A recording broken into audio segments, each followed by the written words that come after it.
안녕하세요 여러분, 성공합시다. 자, 오늘은 우리가 창세기 11장 바벨탑 사건 이야기를 볼 건데요. 혹시 여러분들 가운데 분명 같은 목으로 이야기를 하는데도 불구하고 소통이 안 되는 경험 해보신 적 있으신가요?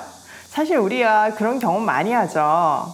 심지어는 가족 사이에도 부부 사이에도 소통이 안 되는 경우가 많잖아요. 왜 이런 일이 일어날까요? 또 회복할 수 있는 방법은 무엇일까요? 오늘 본문에 답이 있는데요. 한번 들어가 보도록 할게요. 1절, 처음에 세상에는 언어가 하나뿐이어서 모두가 같은 말을 썼다. 자, 처음에는요, 세상에 언어가 하나뿐이었대요. 이 말은요, 서로 완벽하게 소통이 되었다는 것을 의미해요. 자, 2절, 사람들이 동쪽에서 이동하여 오다가 시날 땅 한 들판에 이르러서 거기에 자리를 잡았다. 사람들이 동쪽으로 이동해 오다가 시날 땅에서 도시를 건설하기로 마음먹었어요. 여기서 이동이라는 단어는요, 어디가 나온지 몰라서 막 방황하는 모습을 얘기하고 있어요. 정착할 땅을 찾아 나서서 막 이리저리 재고 보다가 드디어 시날 땅에 정착하게 되었다는 뜻이죠. 자, 우리가 어저께 살펴본 창세기 10장 10절에 보면요, 시날은 니무롯의 영토였어요. 또 이곳은 나중에 이스라엘을 정복한 바벨론 제국의 영토이기도 했죠. 자, 3절, 그들은 서로 말하였다. 자, 벽돌을 빚어서 단단히 구워내자. 사람들은 돌 대신에 벽돌을 쓰고 흙 대신에 역청을 썼다. 자, 우리가 뭐뭐 하자라는 표현이 두 번이나 반복되므로 그들이 하나님을 반역하는데 한 마음이 되었음을 강조하고 있어요.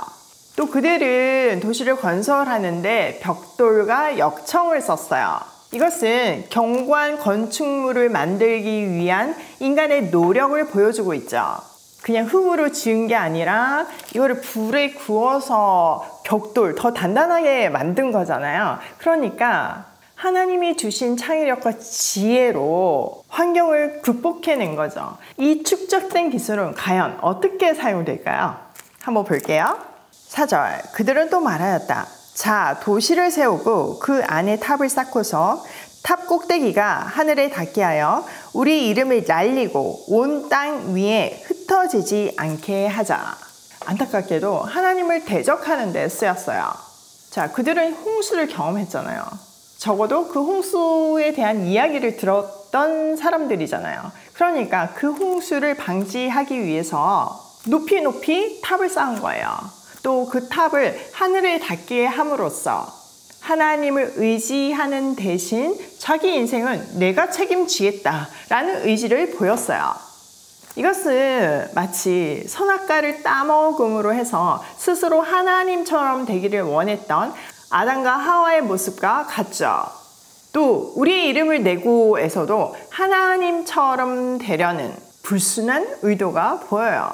하나님께서는 때로 사람의 이름을 창대하게 하기도 하시죠. 그 대표적인 인물이 다윗이잖아요.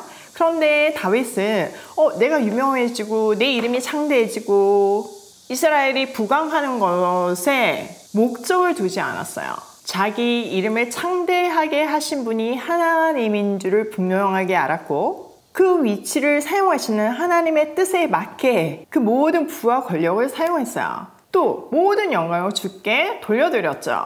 그런데 지금 이 사람들은 자기 이름을 높이기를 원했어요. 또 흩어짐을 면하기를 원했어요. 사실 흩어진다는 것은요, 창조 질서에서 주어진 축복의 한 형태였어요. 창세기 1장 28절에 아담과 하와에게, 또 9장 1절과 2절에 홍수 심판을 경험한 노아 가족에게도 생육하고 번성하여 땅에 충만하고 정복하라는 명령을 주셨잖아요. 또 우리가 어저께 살펴본 10장 31절에 보면 셈의 후손들이 하나님의 말씀대로 흩어짐으로 땅에 충만한 것을 볼 수 있어요. 셈의 족속들이 각 족속과 방언과 지방과 나라를 이룬 것과 반대로 지금 이 사람들은 자기의 이름을 내세우고 자기의 힘을 가시하는 제국을 만든 거죠. 또 이 바벨탑을요, 지구라스의 하나로 보기도 해요. 지구랏은 종교적인 의미를 띤 거대한 피라미드 모양의 탑이죠. 결론적으로 바벨탑은요, 종교적인 목적으로 지어졌다고 볼 수 있어요. 하나님이 아닌 자기 스스로 하나님의 자리에 앉기 위함이죠. 자, 5절.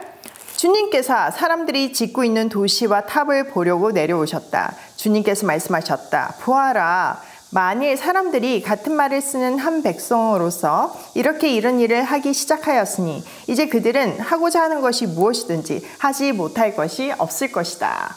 이제 뭐 엄청 잘한다 이렇게 감탄하고 두려워하고 이런 내용이 아니에요.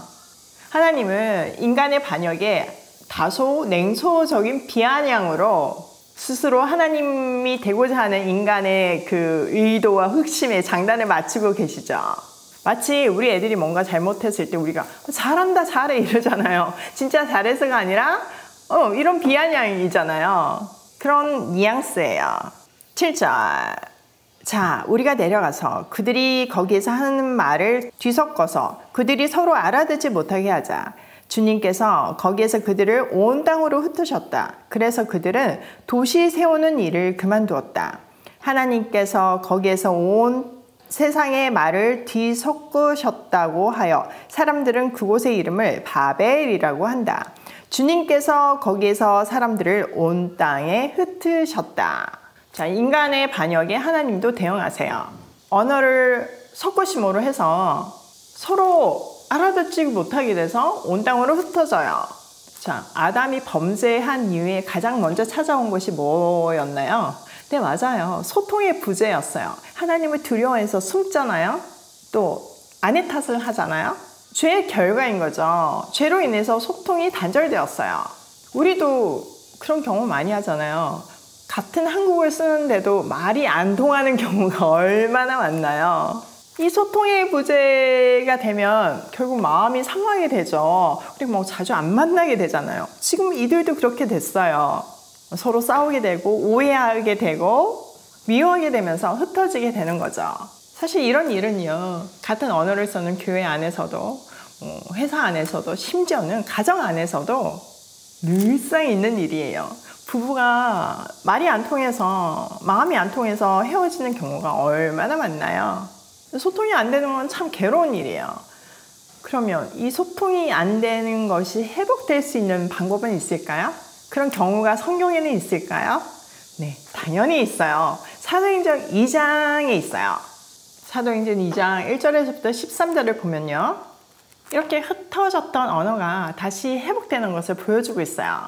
성령이 강력하게 임하죠. 그때 베드로는 분명히 히브리어로 설교를 했는데 그 언어가 각 나라에서 온 크리스찬들의 귀에 자기 나라 언어로 통변이 되는 정말 놀라운 기적이 일어났어요. 언어가 다시 합쳐지는 순간이죠. 바로 교회가 탄생하는 교회의 생일이에요. 이렇게 언어가 하나가 되고 십자가 아래서 한 마음이 된 그들은 스데반의 순교로 인해서 다시 흩어지죠. 그래서 땅끝까지 내 증인이 되라는 선교적 사명을 감당하게 되어요. 스데반의 순교 이후에 그 헬라파 유대인들에게 핍박이 가해졌잖아요.